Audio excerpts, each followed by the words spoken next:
Welcome to the Unstoppable Recording Machine Podcast, brought to you by Golden Age Premier. High-quality, vintage-style products at an affordable price point. To find out more, go to goldenagepremier.com. This episode is also brought to you by Fuse Audio Labs.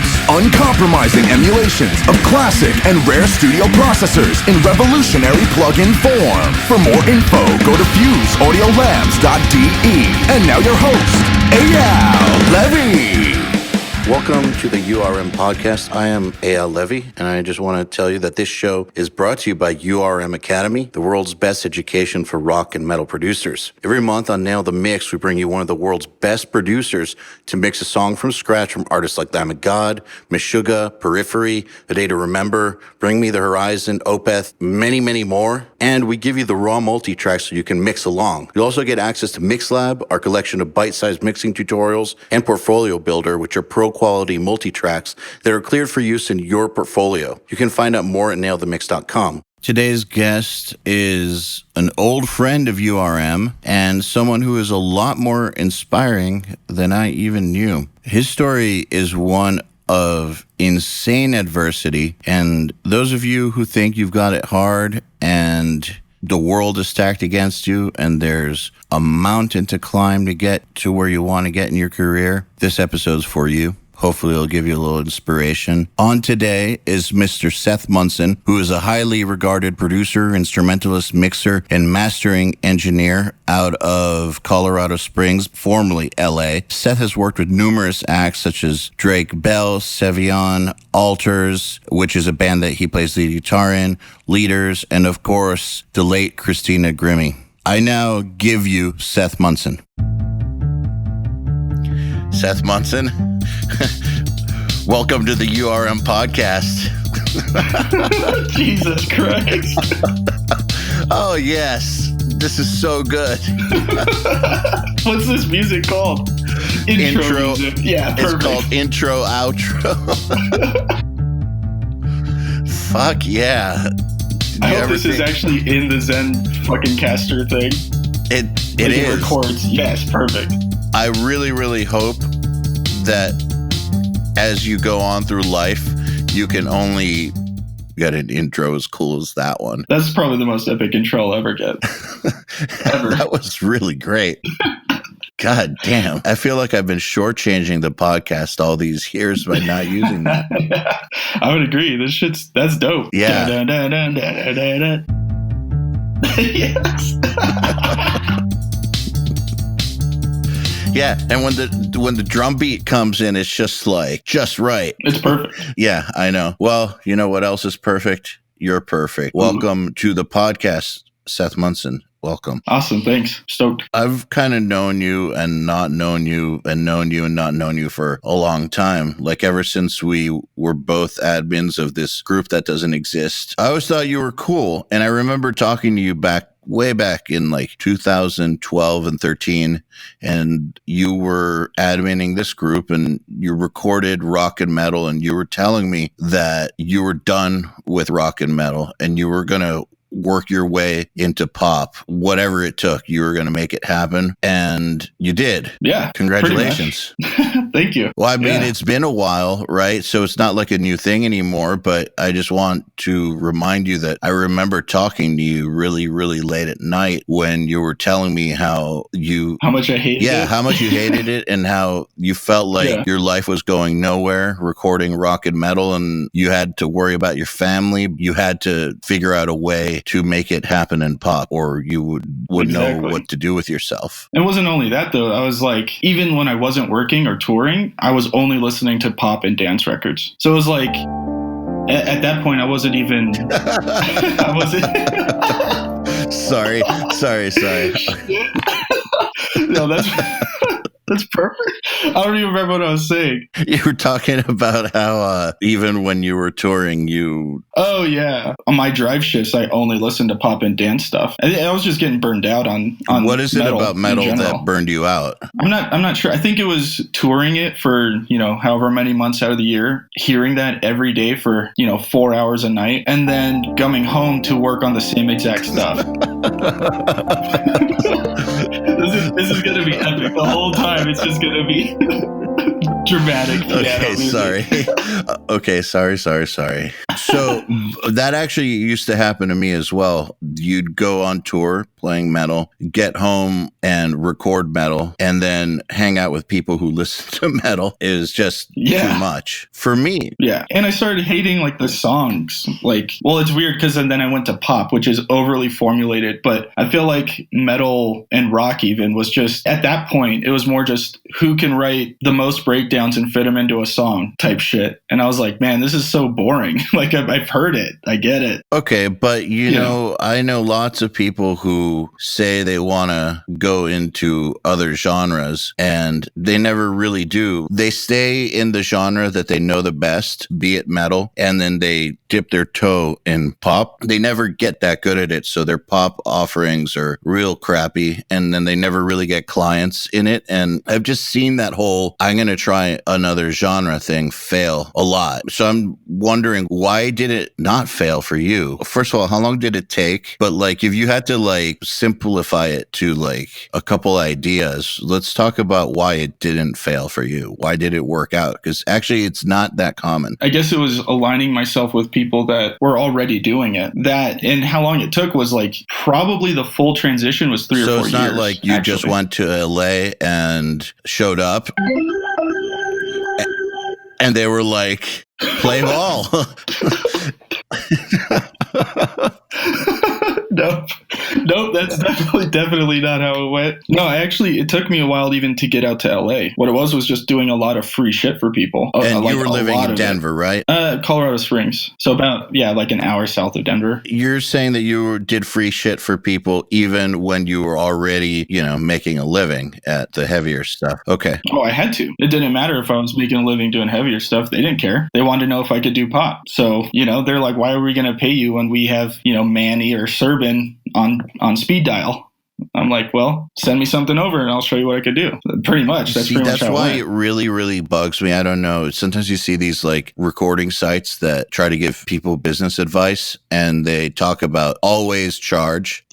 And you know what? I agree that you shouldn't let yourself be taken advantage of ever, but that's giving people really bad advice to always charge. Like, there's plenty of times in your life in music where you're going to have to do freebies. I remember once in like 2013, I got asked to do a freebie for Zakk Wylde for some TV thing. And I had already been making really decent money at this for years at that point. Like, I didn't have to do free work. I did it for free for him with a smile. It was for like some ESPN thing, because I know that Zakk Wylde has money, first of all, but that wasn't the point. The point was you're getting tested. Exactly. And you're not worth paying for if you have to be tested. And you can either go with it or not. Exactly. Because I see those too all the time. And I'm like, the websites that are like always charge. And I'm like, dude, that would never work in the songwriting world specifically. For songwriters, there's no upfront fee. Almost never. And it's always back end. But it's like, how are they going to charge when that's uncommon, when they can, a label or a publisher can go to 15,000 different writers that are just going to write the song and then take back end? Not going to happen. They're not going to go to them. It's not going to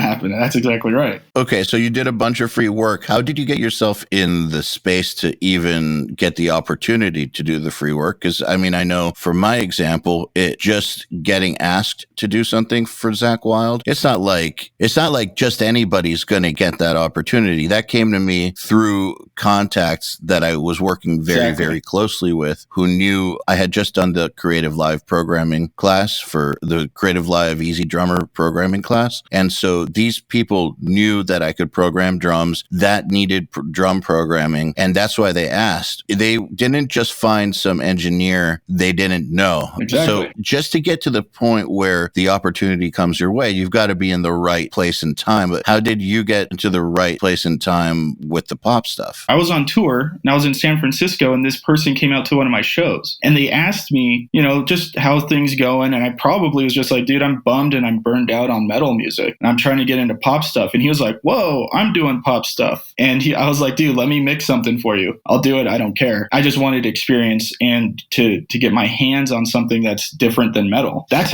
what happened. I was on tour. And then, I mixed it. He went on to show someone, and that person didn't really care for the song, but he was like, who mixed this? This is awesome. Get me in contact with them. And that's basically where it all started. Can you share who that person was? That was Steven Reza. And at the time he was working with, he was doing a lot of stuff with this production company called The Stereotypes. Shit, dude, they just won however many Grammys. They did that whole new Bruno Mars record, the most recent one that just came out. You know, they're like killing it. And so he was like involved in that group. He was doing a lot of stuff for Interscope. And he was like, I only focus on production and songwriting. I'm terrible at mixing and I need someone to come on and mix everything for me. And so that was a lot of free stuff right there. Me just going, sure, send it to me. So I'm doing all this free work while at the same time I'm still working on metal to pay my bills, because that was the only way that I was paying my bills, was working on metal. So I just started working double and overtime on everything. And I was doing all this free stuff because I wanted to get into what I actually wanted to be doing. At what point did you transition into getting paid for it? So when Steven would land a production, and then because he would write stuff for free for pitch, right?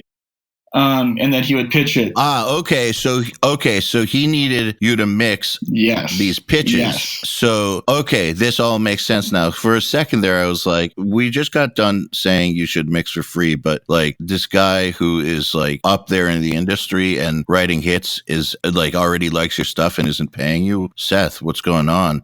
Like, it's because we need to talk about not getting taken advantage of. Like, it's really important. It's dramatic.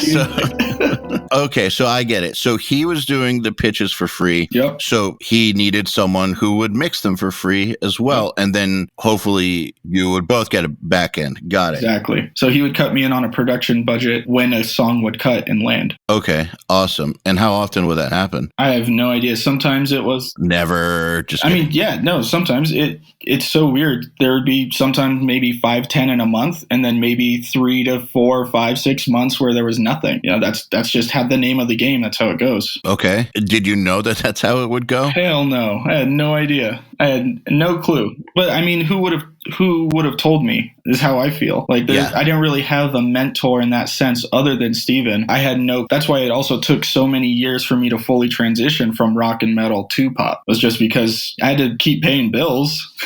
So I had to keep taking on metal and rock projects until the pop stuff was sustainable. Okay, I understand. At what point did you end up in LA? It was when Steven was signing with Warner Chappell. He was basically like, hey, this is the guy that I do everything with. You should look into him, getting him a deal too. And the first thing they said is he in LA? And Steven's like, no. And they said, then we don't care. And I was like, shit. I literally that day, when he told me that, I made some phone calls and tried to figure it out, how I could get out there. Yeah, how to make it work. I just had to do what I needed to do. And I did make it work. You know, I went out there probably within the month I was out in LA. Okay, so you're married and have 1 or 2 kids? 2 kids, yeah. Okay, so they stayed behind, right? Yeah. And that was hard. I was coming home every other weekend or so. It varied depending on what projects I had going on. I guess since you had already toured, maybe you were used to the separation already? Yeah, a bit. And they were as well. Okay, cool. So, man, it must be great to have a supportive family unit. Oh, definitely. Yeah. There's no way I could do it without my wife.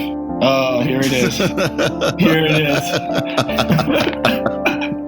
Sorry, I had to walk you into that one. Perfect. That was perfect timing. Yeah, I mean, I didn't have a choice. I had to walk you into that one. So you go to LA, and is it suddenly like a bunch of work, or was it slow going? Actually, it was suddenly a bunch of work, but it was all pitch work.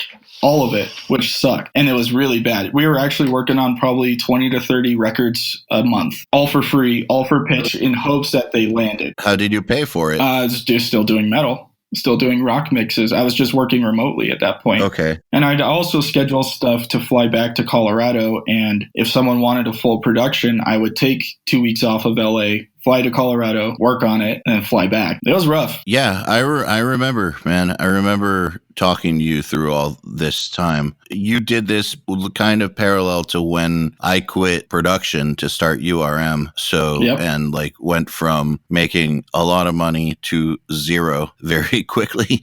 Like I remember one of the first months after launching the podcast, my income was like $1,300. Yeah. I mean, you're starting over completely. Brutal. I remember feeling a kinship with you over that How long did it take until you got like that first sign of light, I guess, or that first, light at the end of the tunnel, or like hit or situational change where you knew it was going to be okay? Has it even happened yet? I don't know. That's a tough one for me. I mean, definitely, but there's always doubts. I mean, there's still even months, where I'm like 3 months of people not paying invoices. More so labels, they're the worst. There's times where it's just like, oh my God, I always know that it's going to come back around, and it always does, because I've been doing this forever. So I have faith that it's all working out. But man, I don't think there's ever a time where it's just straight, oh yeah, everything's perfect, everything's fine. Even back then, I don't think there was ever moments of that. I just kept pushing and just kept going, regardless of how I was feeling. Okay, so you're doing a bunch of pitch work out in LA,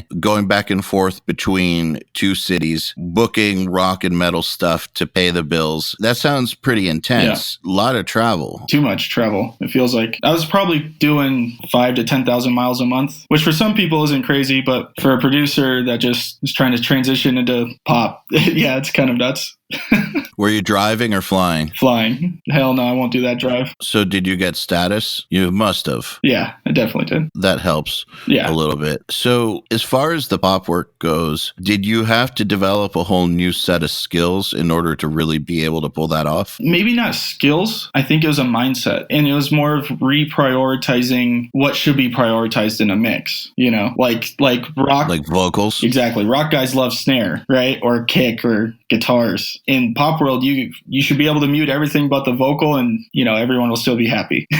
Pretty much, that's how it feels. So yeah, it was relearning what people are wanting and what they're expecting. Because I knew what rock and metal guys were wanting, but I needed to learn what pop people were expecting and what they want. Did you have to kind of like retrain your instincts? Maybe. I feel like since for so long I wanted to transition into pop, I do feel like my rock and metal mixes were already starting to go in a pop direction. Like my rock and metal mixes were influenced by pop mixes. And so I would mix vocals a bit louder. I would do things that were probably unorthodox in the rock and metal world. I don't feel like there was any point where I straight was like, okay, now I'm going to do everything differently. It was all fluid in a way. Got it. Well, all right. Since we're talking about vocal production and in a pop context, and we both agree that it's generally the most important element of the mix, what are you doing differently in a pop context to bring the vocals to life? Everything is performance. But if I'm only mixing and I don't have control over performance, Hold on, go back to everything is performance. What do you mean by that? I mean, if you're going to sing a lifeless record, it doesn't matter how well I'm going to mix it. It's going to be lifeless regardless. Like, I can make it sound incredible, but if there's no emotion and nothing pulling the audience into listening to it, it doesn't matter how good it sounds, in my opinion. But how is that different than a rock record? I mean, a rock record... It's not. I'm saying it all starts with the performance, for sure. Isn't it funny that people think that pop vocals are all like glued together, programmed? Oh yeah, it's hilarious. It's super funny. I don't get it. Talk about like a typical vocal production in a pop context. Like, what goes into it? How much time are you guys spending on it? Are you guys going for full takes, or are you going word by word? Like, what do you mean? Well, a lot of it starts with writing, because usually vocals are tracked in the writing session, at least in my experience. I'm sure there's cases where it's not, or say if like an artist is picking up a song for pitch, obviously that's going to be a bit different. But typically it starts with writing. We all get the right flow and the right everything from the writing. And then from there, we start demoing it out. And then they're practicing and changing things up throughout the demo stage. And then we track like a final vocal. And then when it comes to the final vocal, we're doing line by line, verse by verse type stuff. And we probably have the vocalist tracked 20, 30 times, and then we comp through it. Personally, I do it all live. Like, I want them to be right there with me, making the decisions with me, even tuning and stuff right there before we move on. So that way later on, when they're listening to the record at home, they're like, oh wait, this vocal doesn't sound right. I never get that anymore because we did it all together. We picked everything together. There's no surprises down the road. 20 or 30 times. That makes sense. How do you keep them from expiring? Just ask them, talk to them. You see, how's your throat feeling? I'm starting to hear that you're a little hoarse, and they go, oh yeah, I'm starting to feel it. Or they say, oh, I'm trying to do that. I'm just trying something a little bit different. It's just communicating with them and seeing where they're at, how they're feeling. I mean, there's plenty of times I'll call a session early. I mean, they could only be there for an hour and I'll call it early just because I could tell they're not feeling it or their voice is going out already. It's not worth it to push them the extra little bit and then potentially put them out for however many weeks. I'd rather them go home, rest up, come back in 2 days, and let's nail it out. And I think it should be mentioned that you mainly are doing singles with these people, right? Yeah, I would say so for the most part. I mean, usually they come back though and they want more. I guess what I'm getting at is that when you're doing it 20 or 30 times or more, you're not like you're doing 13 songs like that. Yeah, this is all for a single song. We're focusing on one song at a time if there's multiple, but it's usually a single. Okay. But basically you're getting that vocal performance-wise to be just the ever-loving shit, basically. Oh, yeah. I'll comp the hell out of vocals just to get it so, as close as we can to being the final. At what point does fixing it up come in? I do it mid-comp, and I'll ask, since the vocalist is typically right there beside me, I'll ask them, hey, I really love the performance. Is it cool if I tune this part and clean it up? 99% of the time, they're like, please tune everything. So I usually comp so we don't need to tune. If I need to tune something, they're almost always perfectly fine with it. I have never met a pro who wasn't okay with it. The only people I ever meet who are not okay with it are amateurs who have pride issues. It's the same with the drum editing thing. All the super pro drummers that happen to also be fucking amazing are generally cool with whatever you got to do. I mean, even guitarists are down to do like the note by note stuff. Like top dudes, they don't give a shit. They know they can play it. It's about getting the right capturing of a recording so they can release it. They know they can play it live. I know they can play it live, but let's make sure it's the cleanest it can be. If that's the goal. If the goal is cleanest. If we're talking a Kurt Ballou production, it might have a different goal. But they're not going to Kurt Ballou for a clean ass fucking super pristine, everything perfect record. They're going for him to be this really raw, emotional album that's pure and whatever you want to call it, Exactly. I think that the best times I've ever had in the studio, regardless of what I'm working on, has been when me and the musicians are on the same page about what the job is, like what our goal is, and that we'll do anything it takes to get there. Yep. Like, so there's no like, oh, we're going to try that. Fuck that.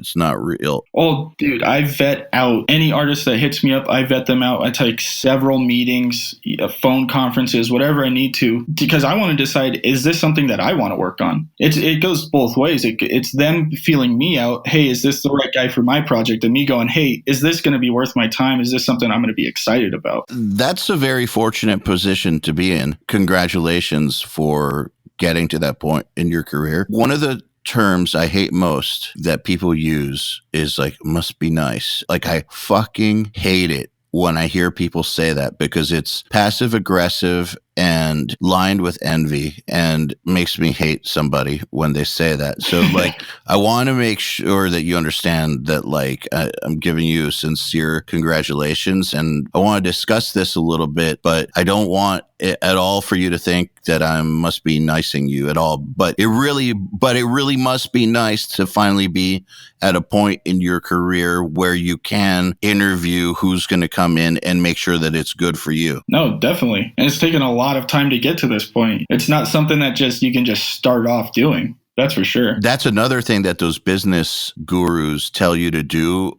that is asking people to commit suicide, basically, because they'll tell you you should choose your clients, fire the wrong kind of clients, because you'll do better work working with the right kind of clients. And that's true. That's absolutely true. But you have to get to the point where you're able to. You can't do that. If you do that at the wrong point in your career, the only person you're firing is your future. Yep. I mean, you still have bills to pay. So if you're firing everyone off left and right, your bills aren't getting paid. If you're turning every project down just because you don't like it, you're not paying your bills. Like, you still have to be reasonable with it. I mean, there's probably a handful of projects I'll still take on if I don't like it, but it's more so their rate or what their budget is good enough for me to take it on and put effort into it, Well, you're still vetting it, right? Like, and the vetting process, definitely. I'm sure there's multiple criteria in there to where there's a kind of like in a video game where a character has like different stats and you max certain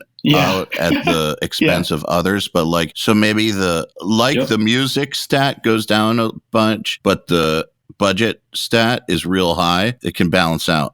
Exactly. I mean, I much more want to work with cool people than like the most absolute talented person ever in the world. And it's because I've done that. You know, I've worked with insane singers, but they're like assholes. It's not fun. I say this every now and then. It's like, if I want to be miserable working, I'll go get a fucking desk job.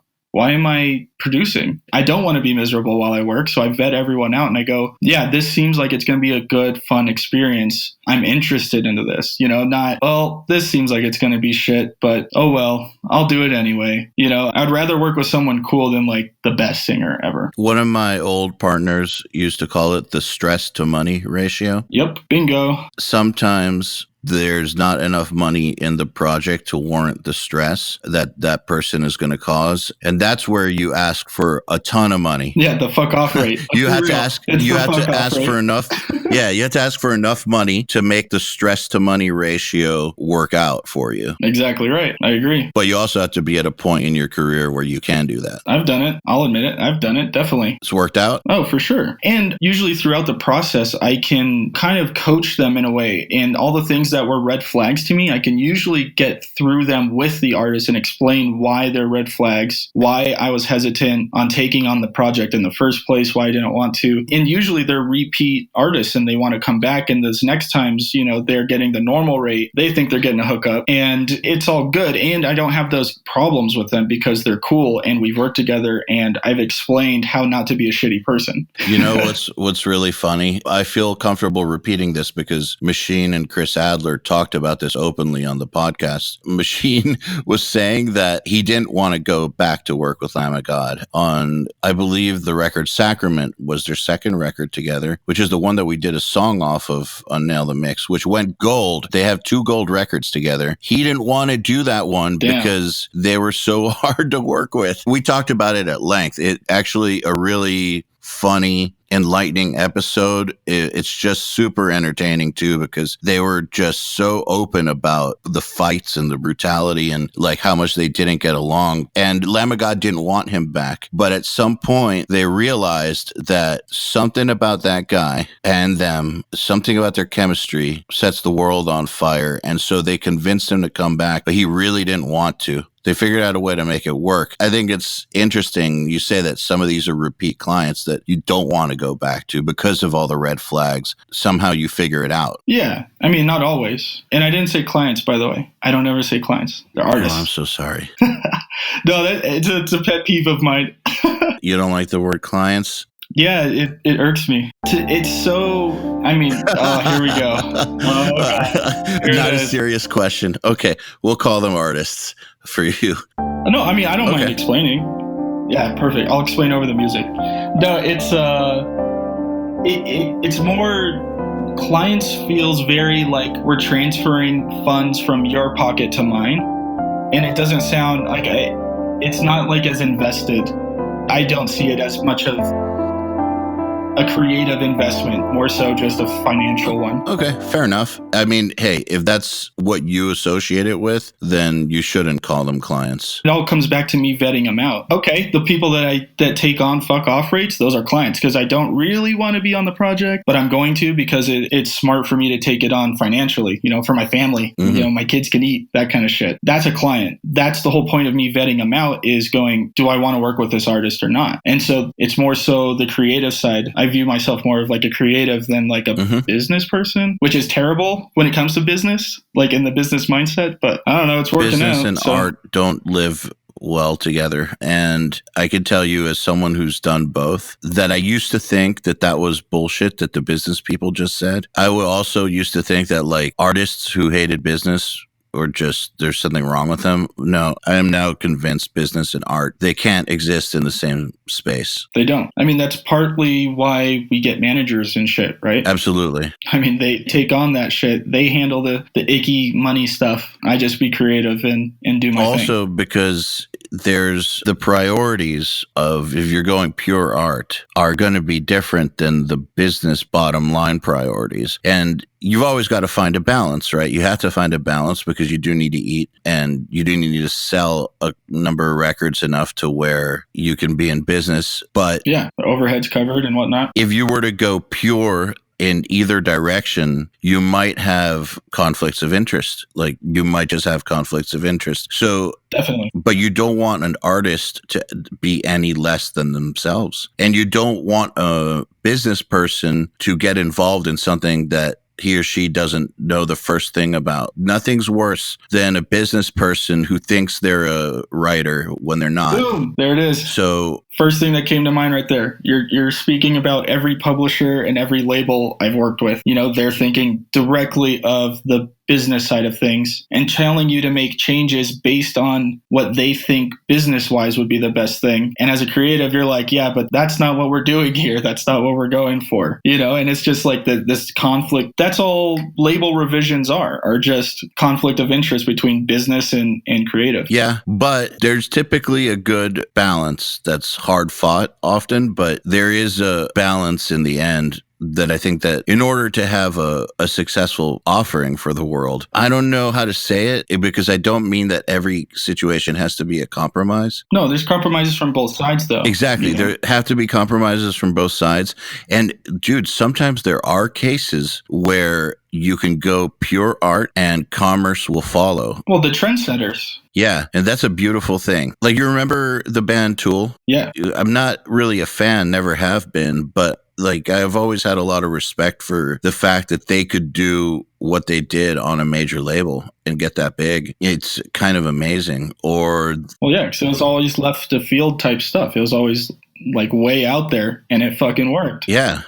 Pure art. Yeah. Even a band like Muse who have singles, like still they fall much closer to that pure art level or pure art category, but somehow commerce worked out and there's a strong business side. I admire the shit out of that. I love it when that happens. Man, that's probably mainly the type of stuff I listen to. It's just the stuff that isn't, at least today in 2018, I'm probably listening to more stuff that's just purely art and they don't really care about the numbers and that all that stuff, you know. And it works out in that way because they are the only people doing this weird thing. Like Bjork, for example. Man, her stuff's so far out there and she's been doing it for like a billion years and it's amazing. You know, she's found her thing and people love her for that, which is awesome. She's not always chasing the next trend or whatnot. She's just like, no, I'm doing my thing over here. It's beautiful though, because commerce did follow. She's rich as fuck. Oh yeah. Oh yeah. Oh yeah. That's so it's a definitely beautiful thing. The problem is that you can't manufacture that. Oh no, it's high risk, high reward. Yeah, very high risk. The artist can't manufacture the commercial success in those situations, and the business people can't manufacture the art. That is one of those types of cases where it's just that artist happened to come around at the right time in the evolution of society, music technology and music distribution and whatever else, and wrote the right type of music for the public to explode off of. It's nothing that anybody can ever predict or will ever be able to predict. And it's a beautiful thing when it happens. But there's a whole other side to creating music, which is everybody else who didn't hit the magic universe equation. I'm just saying that like you don't have to hit magic universe equation in order to do great. There is a marriage between art and commerce that can be found, and you can still do very, very well. 100%. Like I was talking about label revisions or publisher revisions. I mean, it's smart to look at them because there is some like legitimacy behind the things that they're talking about. You're willing to take the different approach or, you know, straying away maybe a little bit from the overall vision that we had so we can make it commercially viable, so they know how to market it, so they know who are they putting this in front of, all those things. I get it. And I respect it. I definitely take everything into consideration. There's just, you know, sometimes you have to put your foot down and be like, no, we're not trying to make the next Chainsmokers song. We're trying to do this next thing over here. You know, we're trying to be the next Chainsmokers with this particular record. So I do agree that there is art and commerce do go hand in hand. It's just knowing when to take those notes and those things into consideration and actually give them the time of day. Don't just blow everything off just because your ego's hurt because, you know, they didn't like the first pass of whatever we were doing. Those business people are not out to get you. They're your team. They just are looking at it from a different angle. Most of the time. There are bad situations out there, but there's bad situations in any field, but Yep. Well, sometimes, A&Rs are trying to meet a quota and that kind of stuff. I'm really jaded when it comes to the major music industry. So I'm like, I get it. I feel like I see both sides of it. I just don't think that every situation is predatory or screwy. That's what I'm saying. Odds are they're not. It's always in the best interest of the record, and they're trying to make the best for everyone involved. Yeah, I get it. But there are some fucked up situations out there. But I guess the reason I'm saying is because I don't want people listening to this to go into it thinking automatically that they're going to get screwed. Like, you should be on the lookout, of course. Compromise does not mean that you lost anything. It doesn't, and Absolutely it doesn't not. mean that you got screwed or anything like that. Like, it takes a team to put a record out. Yeah, I was going to say, it's a collaborative effort, and that even comes to the people that aren't doing anything creatively. They're still involved. They still have to put their neck out on the line and promote it and push it out and do everything on their side of things. And you want them to be comfortable enough to want to actually do that, put the effort behind it. You don't want someone who's not interested in the record promoting it. That's not going to get promoted. This is the kiss of death. That's a quick way to kill the chances of a record going anywhere, is to have the business team Them shelve it after the fact. Yeah. Yep. That actually happened to my band. Like, I know what that's like to have. Same. So, the business team at the label have got to be into it. Like, you have to play ball to a certain degree, unless if you're Slipknot or something. Yeah, maybe. But I'm sure they had to play ball at the beginning too. Definitely, for sure. I guess everything should be done level appropriate. Same way that you are talking about how you mostly can pick who you work with. There's a point where if you pull, like we said, where if you pull that card, you're going to starve. Yeah, definitely. It's all stepping stones to get to the points that you want to be at. And so you do have to make compromises, especially in the beginning. Shit, you should probably be going overly compromised in the beginning, so you can really win these people over. That's how I view it. I agree completely. I still do that, man. I mean, not in going for production, but like, I still take that attitude with what I do now. One of the ways that I translate that is, at URM, we try to make our product offerings no-brainers for people, whether or not it's Definitely. the $20 subscription or it's a $300 course or it's a $1,000 ticket for the summit. No matter what level it's at, we try to add so much value, that we could charge for, but we don't. Exactly. Dude, it's so cheap. I know it is.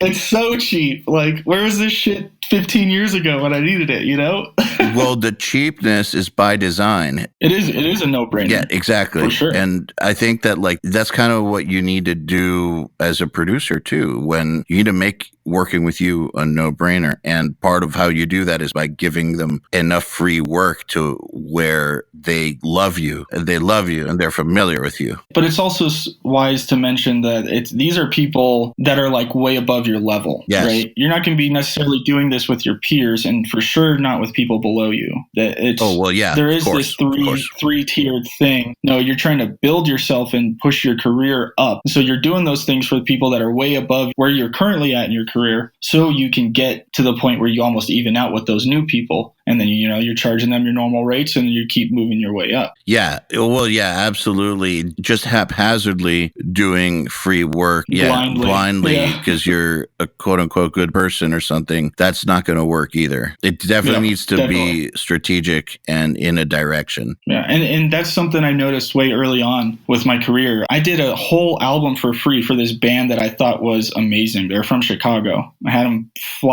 drive out. I don't even remember. And while they were in the studio, we were sending demos to A&Rs, and they had offers from Century Media and Metal Blade while in the studio. And this is a whole fully 100% free album, right? But I knew that they were like way better than where I currently was, or at least the type of projects I was currently working on. I got this artist to come out and trust me to take on their next project. It paid off decently well, considering, they signed and put out this huge album. I've been doing this from the start. So you actually did get the next record though. They broke up, of course, which might have been part of my not hatred, but distaste for metal and stuff, was just, things like that constantly consistently happening throughout my career. You know, that's one of the reasons that I urge people that when they do free work for bands, or if they try to do spec deals or whatever, first of all, don't do too many spec deals. And second of all, keep it short and sweet. Keep it to a song or two. I agree. That album too was when I was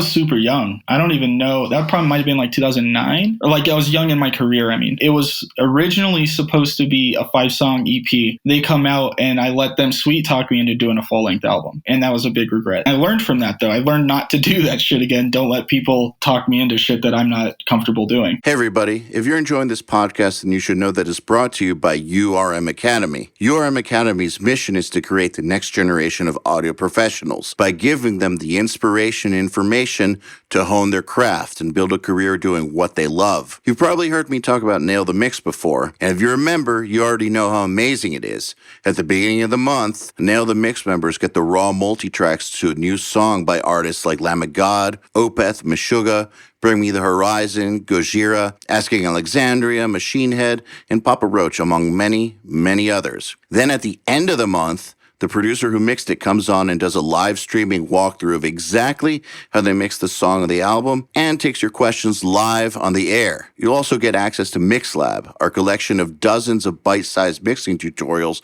that cover all the basics, and Portfolio Builder, which is a library of pro-quality multi-tracks cleared for use in your portfolio, so your career will never again be held back by the quality of your source material. And for those who really, really want to step up their game, we have another membership tier called URM Enhanced, which includes everything I already told you about and access to our massive library of fast tracks, which are deep, super detailed courses on intermediate and advanced topics like gain staging, mastering, low-end, and so forth. It's over 50 hours of content, and man, let me tell you, this stuff is just insanely detailed. Enhanced members also get access to one-on-one office hours, sessions with us, and Mix Rescue, which is where we open up one of your mixes on a live video stream, fix it up, and talk you through exactly what we're doing at every step. So if any of that sounds interesting to you, if you're ready to level up your mixing skills and your audio career, head over to urm.academy/enhanced to find out more.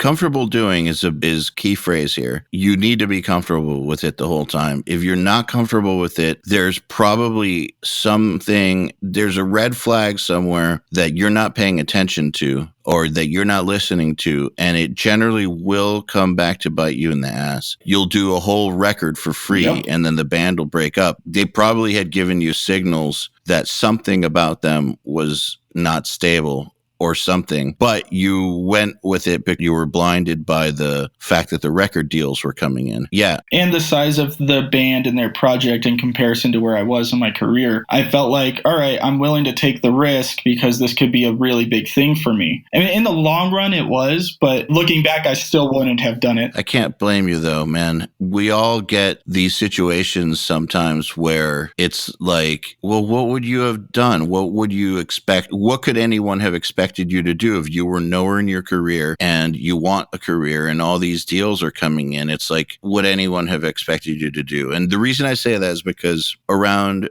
2013, I knew that I really wanted out. Okay. I really, really wanted out. I wanted to start a company. I wanted to leave Florida. I wanted out of that studio. I had wanted out for like 2 years and I was vocal about it. Like I wanted out and I was very unhappy. This gig came along and I can't mention who it is, but one of the biggest artists of all time have sold over 100 million records. Okay. One of the biggest of all time, a member of the band was like telling me that he doesn't know when there's going to be a next record and it's kind of concerning him. Let's write one and present it to them. And sick. He was pretty confident that if it was good enough, we're going to be able to talk them into at least a song or two or something. And I had to learn how to play in a very distinct style. I hadn't played guitar in like a year at that point. But I took lessons and practiced 5 hours a day.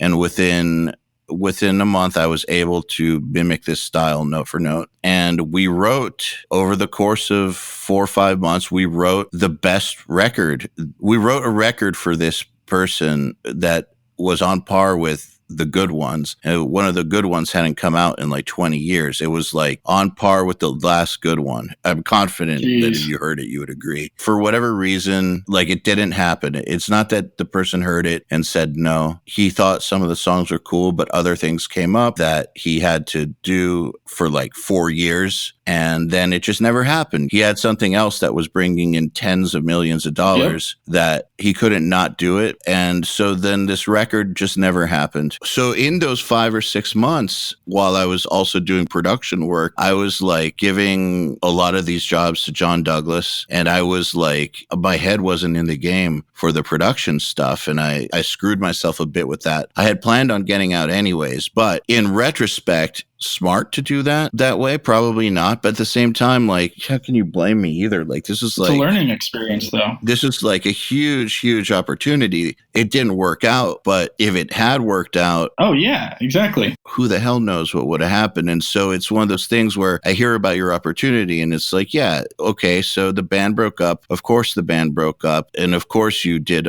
a free album, and I know how that shit goes, but live and learn. But at the same time, can't blame the person for taking that risk. Yeah, exactly. And fortunately for me, the album leaked. That helped a lot. The album leaked. It was on all these pirating sites and whatnot. I was then able to be like, yo, I did that. And that helped a lot on people coming in because they heard that project. I definitely would do it again. I just question if I would do a full album or not. If I would stick to the EP like I wanted to. Nothing good really came out of this for me because I wasn't ever able to talk about it or show anything for it. Yeah. Like I can't. But the one thing though that did come out of it was when I realized it wasn't happening, I was really pretty mad, but I did not take it out on my contact. Oh, for sure. You say, oh, for sure. I mean, it was a risk for both of you, and you got to recognize that it was a risk. It was a risk for both of us, and he had a lot more to lose than me, but I was still mad. I mean, dude, I'm pissed off all the time when I lose out on test mixes or whatnot. I'm like, fuck this. I'm the best. You know, I definitely should have got this, but it comes with the part of doing the free work. Yeah, you know, I know the risk.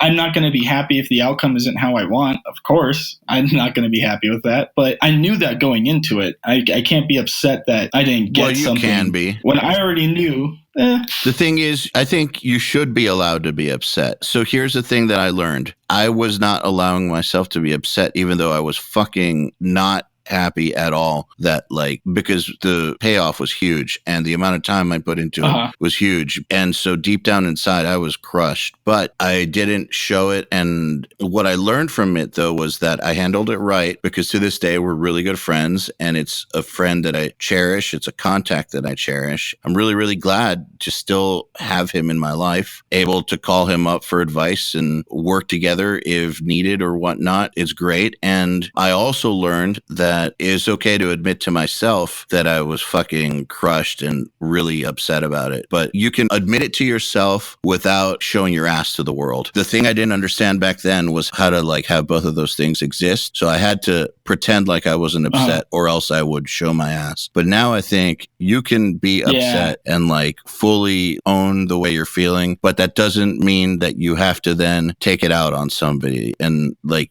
both those things can exist. And it's probably a lot healthier to accept if you feel like the universe just fucking handed it to you, just fucked you. Yeah. Universe did, not any particular person. So I've gone forward with life since then, trying to take that attitude when things don't work out, of like admitting to myself that I am disappointed, like actually really disappointed about something not working out. Not a little bit, very. But it's okay. And I can still be an adult about it. And like, I don't have to pretend. I don't have to lie to myself and say, oh, no, I don't care. It would have been shitty anyways. Yeah. That's bullshit. Dude, that was me a couple months ago. My favorite producer at the time in the whole world for like the last couple of years did a mix for him. You know, I offered a test mix for him. He was down. And at the time, it would have been perfect. But he waited like 2 or 3 weeks to send me something. And the day he sent me something, I came down with really bad ear infections. It was super bad.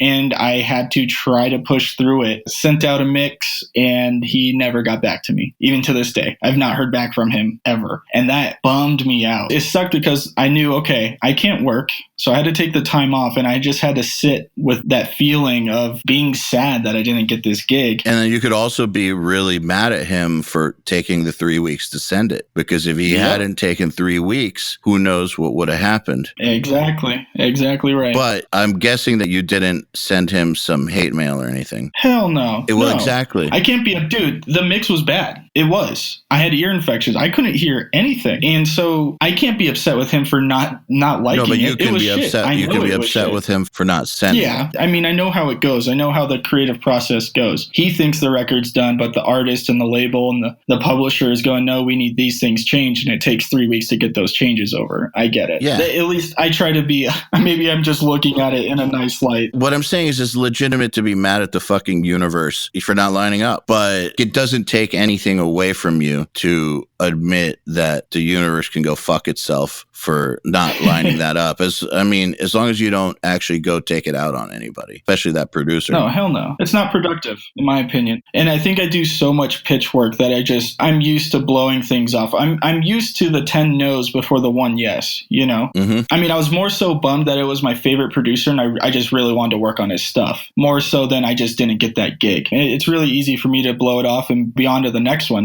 My schedule's super booked up. I got plenty of other things to work on. I can't really sit and sulk over one no. Maybe I'm just so super used to it and blowing off those things. I don't know. You know, I think people who are members of Nail the Mix who get upset when their mixes don't make it into the top 20 should be listening to this.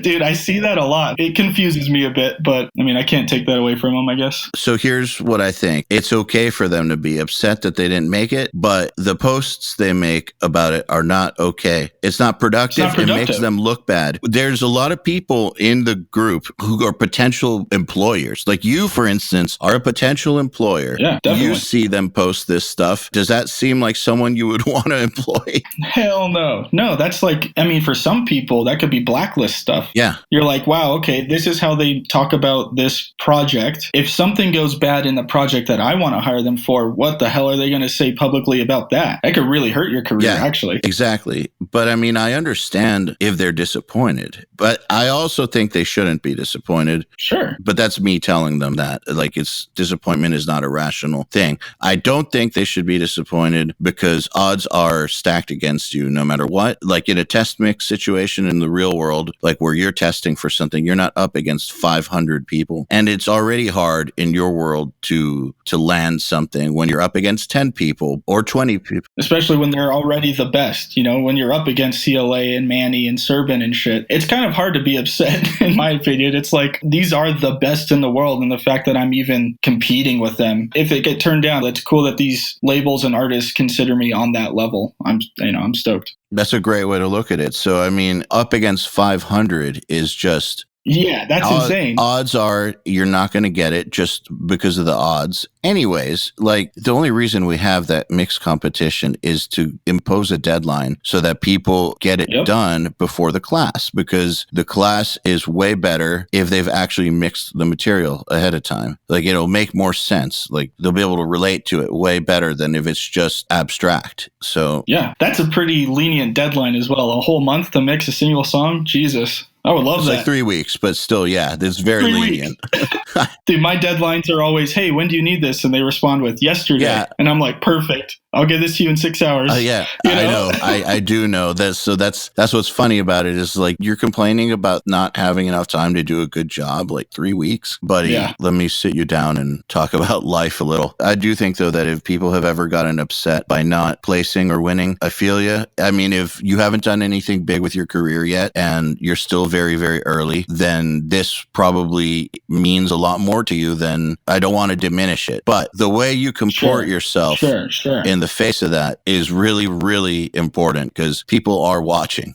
Well, and also you guys offer like one-on-ones, right? You know, the people that are dissatisfied with their placement of this, you know, competition, why aren't they taking those into one-on-ones and saying, all right, What can I improve? Okay, that's perfect. But I feel like if anyone's complaining, they should be doing that first, before making a public post on a forum about it. Be hitting up the people that are listening to this and saying, what didn't you like? What should I improve? That's real world shit right there. I mean, you're going to send a mix out. They're going to say, I don't like it. You need to respond and figure out what they don't like and improve upon that. And then future mixes, okay, these people tend to like this over this and that over that. We have a lot of people who made that asshole idiot post a year or two ago and then got one-on-ones, and like they'll post a year later and be like, I am so sorry I ever posted that. I listened back to that mix and I've come so far. I can't believe that I was so arrogant that I thought that was a good mix. So I think that a lot of the time it's that they actually, they're so new at this that they don't even know that their mix isn't good. That being at that stage where like when you first start doing stuff that's like not terrible and you instantly think you're the shit. I remember those days. So I think that's what's happening a lot.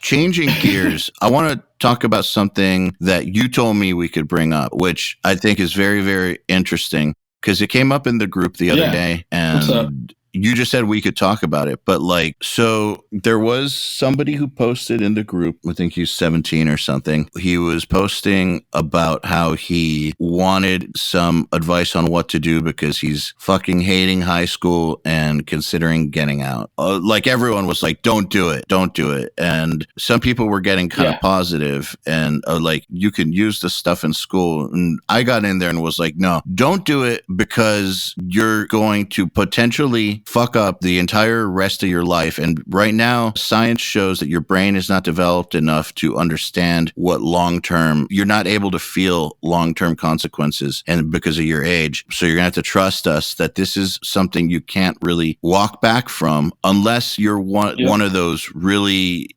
fortunate few. You are one of those fortunate few because you dropped out of high school. Got lucky. Well, and also when you're that young, I mean, what I wanted to be doing when I was that age is definitely not what I'm doing today. I mean, I would assume I wanted to tour in bands and that would be like my life legacy. I tour with bands until I retire. Hell yeah. That's not realistic, especially in today's climate. Hell, in high school, I probably wanted to be 4 or 5 different things, and none of those now. I mean, I can't name them all, but I'm sure there was plenty of things going on in my head that I thought I wanted to do. So what point did you drop out? What grade? I guess I was a senior. I mean, by my age, that's not what I was on paper. On paper, I was probably still like a sophomore or junior. No, so you were a bad actually, I was like sick. I dropped out of high school and I was in calculus and shit. So it wasn't necessarily just because I was slacking or whatnot. Wait, for a second when you were like, no, I was sick, I thought you meant you dropped out because of a medical problem. No, you were sick. No, I was math. sick. I was deathly ill and I was missing so much school and missing so many assignments. No, I was actually ill. Okay, so you were both sick and sick. Okay.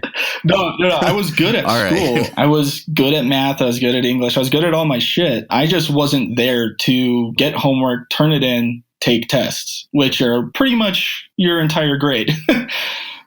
It was actually the dean of my school recommended that I dropped out because it got to a certain point. Shit, they probably don't want me to say that publicly, but fuck it. My dean of the school was like, hey, you should probably consider dropping out, getting your GED because you're so far behind and it doesn't look like you're getting any better anytime soon. Essentially, is what they said. So the universe fucked you basically with this one. So because in my case, when I almost dropped out, I was a terrible student. The adults in my life, my dad had a lot of cool musician friends because he's a musician. So I spoke to some of them. So these cool adults in my life were like, all this support you have from us right now for your career that you're going to have one day, we're not going to support you if you drop out. Yeah. Like, don't do it. Just it's a lot more than just school too. It's like this shows that you can follow through with commitments, which will carry over into your career. It's a lot more than just the here and now. It's like I even had a teacher because I had to go around to all my teachers and have them sign me out, like agreeing to let me drop out. And majority of them were probably like, the music thing's not going to work out for you, yada, yada, yada. But they didn't realize, they thought I was just a bad student. And it was like, no, like I can't really like physically come And so, it's interesting though, because it's a lot more than just like getting good grades and that kind of shit. It's showing up, it's doing work. That's all mixing is. There we go. Sorry. I have no that's shame. Perfect. But really, that's what most mixing is it's homework. It's taking what someone gives you, doing it on your spare time. That's how I view it.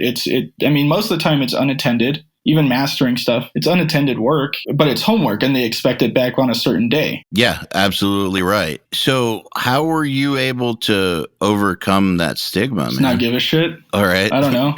For real though, if someone's going to hold that above me over like things that I'm doing in my career, then fuck them. I don't care.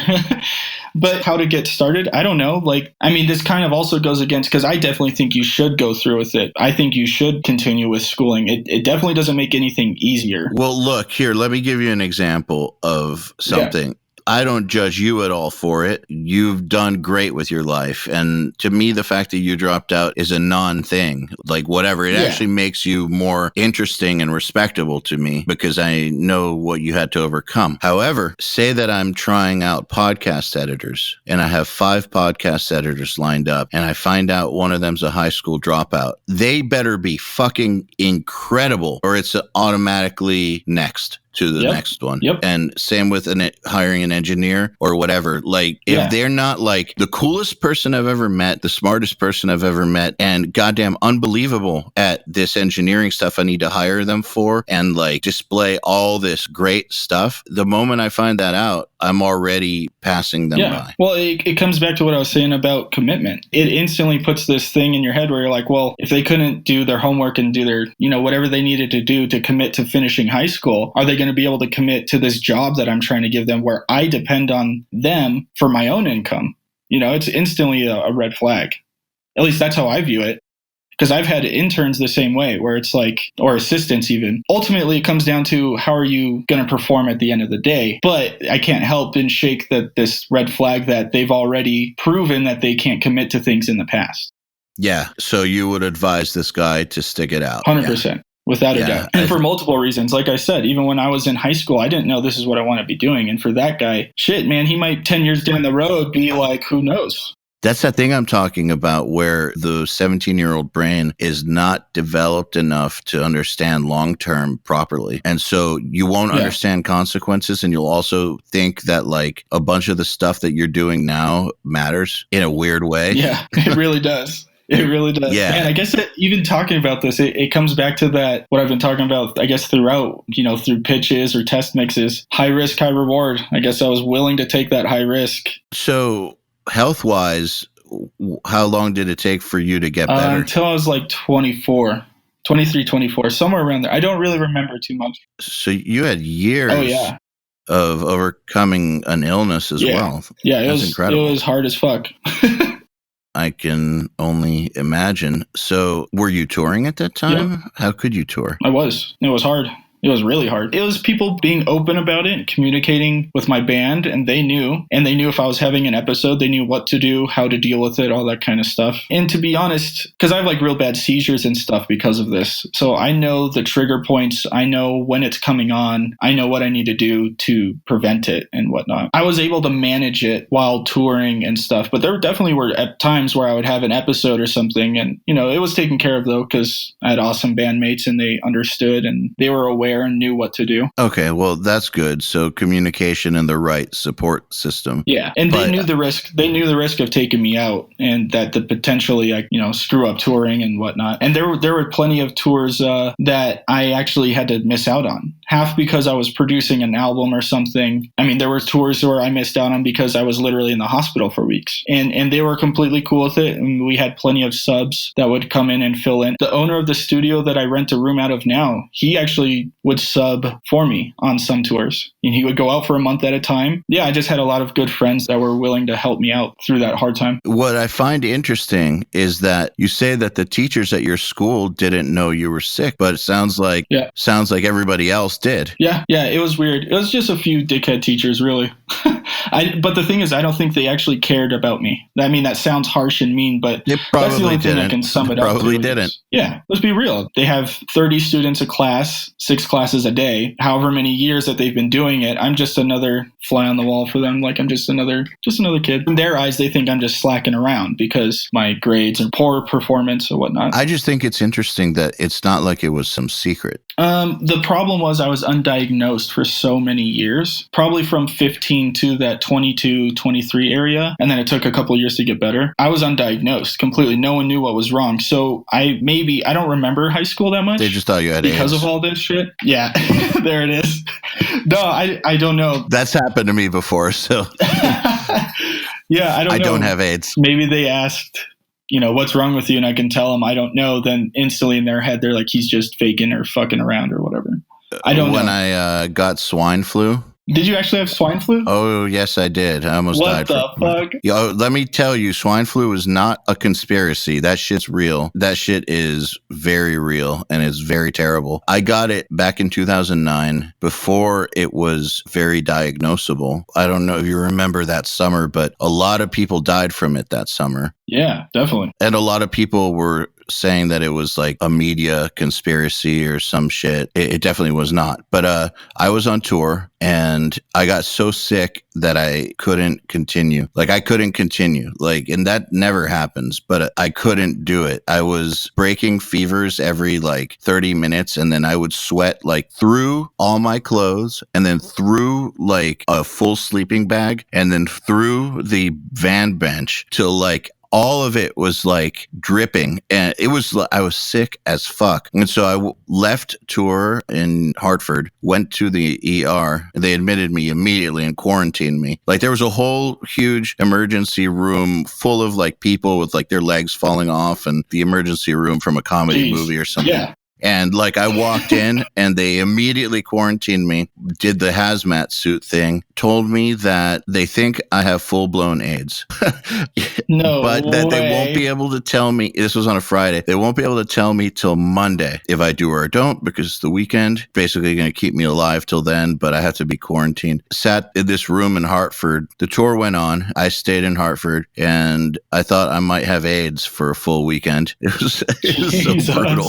That's fucked up. Man, if you're not confident in something, don't say it. Well, they said that I matched all the symptoms of a person with full-blown AIDS at that age. Like, like I had all the symptoms, from like not responding to certain medications to like all of it. And I bet this whole time you're thinking, what the fuck did I do? Who was it? Like, which who was it? Which band member was this? Like, I think it was this one girl in Texas.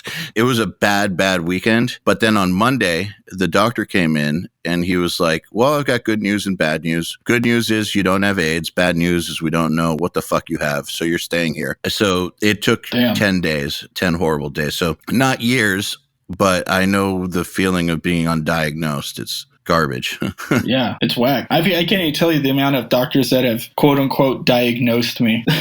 It's unreal. I can't even tell you how many doctors I've seen in my life. It's an insane number that I choose not to acknowledge. I don't even know it.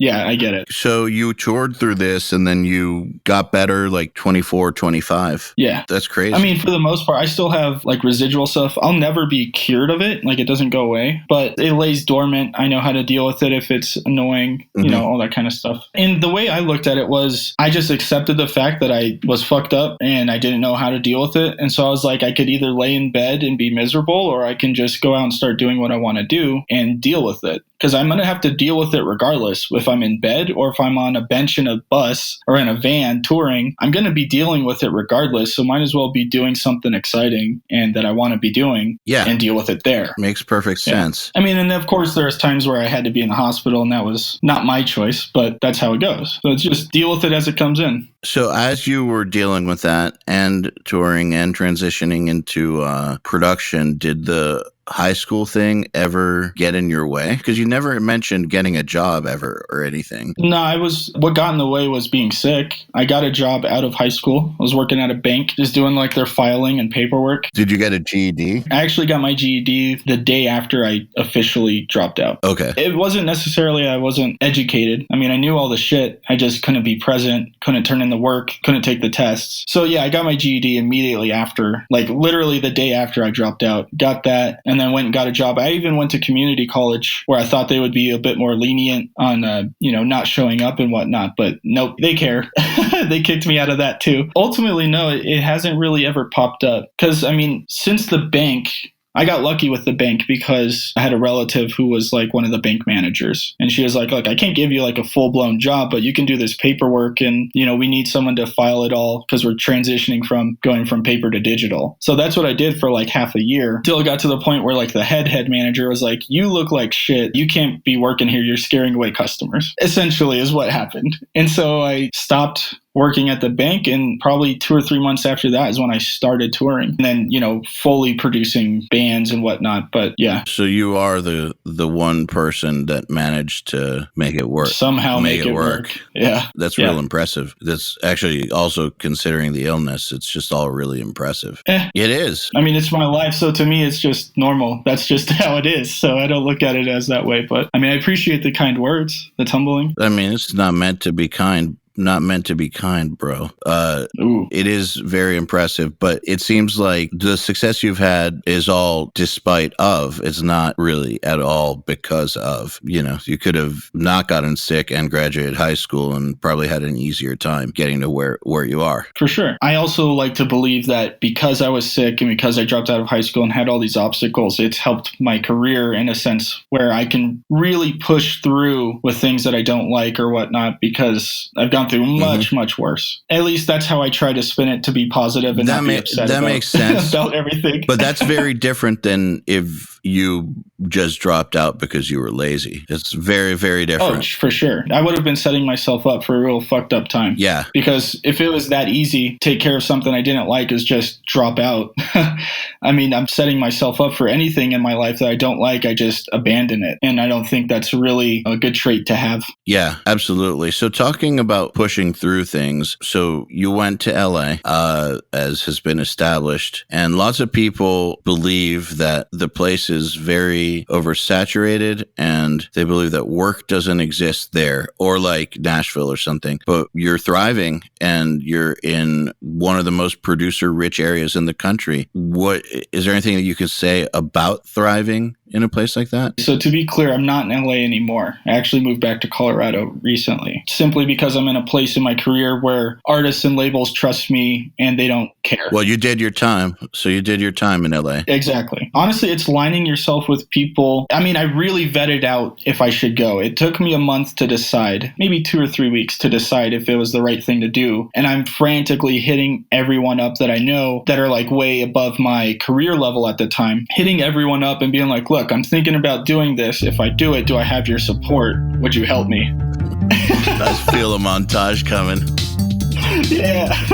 Sorry. Oh my God. Dude, I love these because to me, they come out of nowhere. I'm like, oh shit, yeah. But no, all it was just hitting up people up and being like, yo, if I do this, do you got my back? And pretty much everyone did. I don't really know anyone that was like, nah, don't do it. Don't come out here. And originally I was actually only going to come out for 3 months. And it was to prove myself to the publisher that was like, well, if he's not in LA, we're not going to work with him. It was to prove myself to them and be like, look, I'm committed, I'm good. But then that 3 months turned into, 2.5, 3 years or something. Do you have any advice for anybody who is nowhere in their career, who do have their sights set on LA or Nashville? Or Yeah, I mean, I would say reach out to people there and make sure you have a network before you even go. I know people literally go out there on a whim. What did you say LA was? LA was a place of no work? They said that they kind of believe that it can't exist there for them because it's so oversaturated. Yeah, I look at it like it's oversaturated. It is. I look at it as it's a place where dreams die, you know, because they do. People go out there without making sure things are lined up for them beforehand. I also feel like this is a portion of where people are like, fuck the music industry. It just fucks people over and all that stuff. It's because they go out there and expect things to just happen. And that is far from anything that will ever happen. Like, things aren't just going to line up for you because you were at the right place at the right time. That doesn't mean anything. Like, you're not going to go out to LA knowing nobody and, you know, start working on major label projects. I mean, it is possible to go to LA, work on a really small level and work your way up for sure, but you're also competing with 10,000 other people that are doing the same exact thing. So for me, it was going out with a support system already and a network of people that knew I was coming out and were lining things up accordingly. Okay, so this next thing I want to talk about, if you don't want to talk about it, that's fine. We won't, but I figured I'd ask anyways. So you mixed the majority of Christina Grimmie's posthumous album, All Is Vanity. Can you talk a little bit about... All but one song. Okay, so the majority of it. Can you talk a little bit about the challenges you faced on that record? Yeah, I mean, I'm down. Yeah, that was a tough one. Not only because of the deadlines, which were the most insane deadlines I've ever had, but just because of the project in general. And I guess for people who don't know, Christina was shot and killed on tour at one of her meet and greets after a show. And she was my producer partner's at the time girlfriend, Steven Reza. That was his girlfriend at the time. So we were very close. She actually was supposed to be flying out overnight that night to LA, and we had a 2-month block out to do her whole album. That was rough. That was hard. We were close, and that didn't help mixing it. That's for sure. And a portion of me also feels like that's why they asked me to mix the whole thing. That makes sense. I mean, I was going to already. I had this other connection to the project. So like the whole time I was actually talking directly to her parents and not even the label, because that was put out through Republic and Universal Music Group. And so they actually were completely hands off. And the parents had pretty much 0 revisions for me. They were like, you know, we trust you. Christina trusted you. So if you think these are the moves and these are the mixes that are final, then we're going with that, which was really cool. I like that because, you know, Christina trusted me on what her mixes would have been and whatnot already. You said that there were 2 months booked out to mix or to produce? To produce. I was going to co-produce and co-write the album. So the current album that's released, I would say 7 of the 10 songs were actually just demos. Got it. After she was killed, we took her laptop and went through all the demos. There were probably 30 to 40 on there. And shit, dude, some of them were like literally recorded through a MacBook microphone. And I made it work for a fucking major label release. That was a pain, especially with the deadlines and whatnot. So the 2 months where we were supposed to write full new records for this album. We have a room at Henson in Hollywood, and we were going to do the whole 2 months there. I was about to ask, you didn't get to work right away, did you? No, not at all. They asked me if I wanted to do it, and I actually turned it down. That seems kind of fucked up to just jump into it right away. No, it was like 9 months until they were like, okay, we're ready to put out some of these demos. And that's actually why I didn't mix one of the songs. It went to Neil Everett. Is that right? I can't remember. He mixed the single, or one of them, because I turned it down. I was like, no, I'm not ready yet. I wasn't in a place to be working on it. Fair enough. I came around. I was, eventually I warmed up to the idea. Honestly, I didn't like how it sounded. I didn't like how that mix came out. And I was like, this isn't how she would have wanted it. And so I was like, I'm going to do this, and I'm going to do it right. So when working with basically a series of demos or song fragments, would you basically just come up with complete arrangements and produce them from scratch? I only mixed. Okay. So originally I was supposed to co-produce and co-write. I definitely was not in a place to do that. I stepped down from that position fully, and I didn't do anything. I mean, I might have added little things like, I don't know, I think there should be a shaker here. Mm-hmm. Let's maybe do the hi-hats like this. Everyone is completely fine with it, but I don't really consider that really the production side, even though it is. I don't view it that way right now. Fair enough. I remember they did that with some John Lennon demos back like when the Beatles anthologies were released. And like Michael Jackson and other late great artists. Well, I haven't heard the Michael Jackson one. So the Beatles went in like 1991 and just tracked everything else, and then they kept John Lennon's voice from the demo. It sounds interesting. Yeah, the song is called Real Love, and there's one other one. The name is escaping me, But Real Love, it's a great, great song. And it doesn't sound like they redid a demo or anything weird. It sounds like the Beatles, like the good Beatles too. But that's what they did, because he had a whole archive of shit. Well, yeah, I mean, let's be real. No artist is sitting on zero music at a time. Yeah. So when they pass, there's usually a catalog of stuff that could be pulled from. It's questionable what are the motives behind putting out the music, which I get. I've heard it. I've had people even complain to me like, oh, you guys are just trying to profit off of her death and this kind of stuff. But personally, knowing Christina, I'm like, she wanted this music to be out to her fans and to the world, you know? So I don't know. It's interesting. It's like, what do you do in that situation, you know? Well, I figure that the people closest would be the ones to know what should be done. I agree. You know, like, how can a stranger say that? They don't know. I can see the point of view, though. I could see from the outside how it could look. I can't, like, discredit their claims of whatever. I mean, no, I could. For the Christina one specifically, I can be like, no, I personally knew Christina. She would want this to be out. She would want everything to be out. But then if you say that, people should believe it. I hope so. It's not like they have any other source of info. In my opinion, I don't know what you do in that situation, but 99% of the time, I trust what the people closest say, unless there's just something that seriously red flaggy about it. Yeah. Like, there's no point in this release. Like, why are you doing this? I agree. I can see the outside opinions of people being like, you're just doing this to make profit off of the death. I don't think so, but there are cases where even I'm like, that's weird. This is literally just a money move. Yeah. Well, also, shout out to Joel, because he mastered all the Grimmie stuff for me. Did he? Yeah, he mastered all of it. There was an EP and then the full-length album. And honestly, if it wasn't for him, I don't think I would have made the deadlines, because having Joel on, and, you know, just someone that I trust completely, I knew I could send over the mixes to him and not have to worry about anything. And he would come through for me and do it immediately, which are what pop deadlines are. I wasn't joking earlier when I said pop deadlines are yesterday. That is literally what they are. They're like, no, we needed this already. So I knew Joel would be good for coming through for me, and he fucking killed it. That's one of Joel's biggest strengths, actually, is being able to do things that are really good very fast. Yeah. I mean, not to toot my own horn, I feel like I'm the same way. I don't think I would be in a position where I am today if I couldn't do that. So very important. And it's also kind of rare. On this topic, this is something I wanted to ask you about. You and Joel are good friends. Yeah. How do you even know that guy? Oh, I don't know. How do I, Joel, if you're listening, let me know. How did we get to know each other? I don't know. It might have just been online. Could have just been. You're like, why are you guys friends? Why the fuck are you friends with Joel? From a secret group. Just kidding.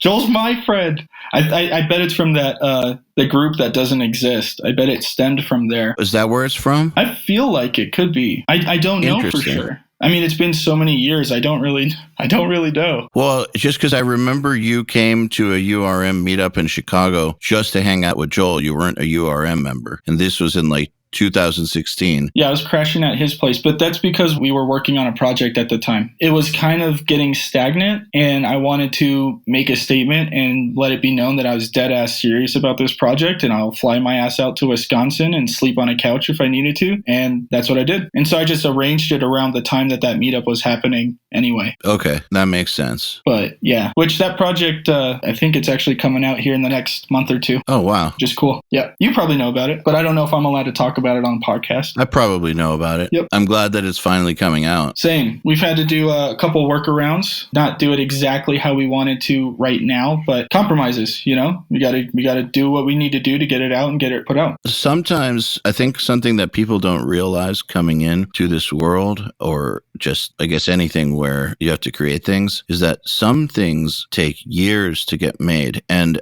I always find it interesting when you hear about a movie, when you hear the producers and the lead actor or something, who's also a producer sometimes, talk about making some movie that's sick. Oftentimes they'll be like, well, we've been talking about this for 10 years. We had funding, then the funding went away, and like there's this whole decade leading up to getting the movie even made. Yeah, 10 years behind a 2-hour thing. Yeah. Yeah. Yep. I think a lot of people don't understand the patience you have to have for some of these things. Oh, definitely. I mean, even when it comes to music, though, especially in the pitch world, I could write something today. Maybe it doesn't even get picked up for 2 years, and then it's still another year before it gets released. It's a very long process just to be creative. I mean, producers can relate too, though, because they have bands that have been working on this material for who knows how long. It comes in, they come in for a month, they do an album, and then how many months until it's mixed, mastered, and released? It could be 3, it could be 3 years, who knows? It's not up to the original creators involved. There's so many outside factors that the public wouldn't see or they wouldn't even know. Yeah, I feel bad for software manufacturers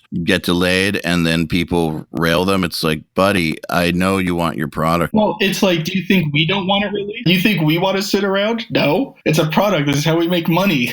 We want it out just as bad as everyone else, if not more. Shit just takes time. It just does. Speaking of which, I feel like I've taken up enough of your time. So I think this is a good place to end it. Mr. Seth Munson, thank you very much for coming on the podcast. It's been excellent talking to you. Yeah, thanks for having me and let me rant about random shit. No problem. Anytime. Oh. God, this is awesome. Music I love is so this. good. God, I really hope that this music somehow makes it into the final. This episode of the Unstoppable Recording Machine podcast is brought to you by Golden Age Premier.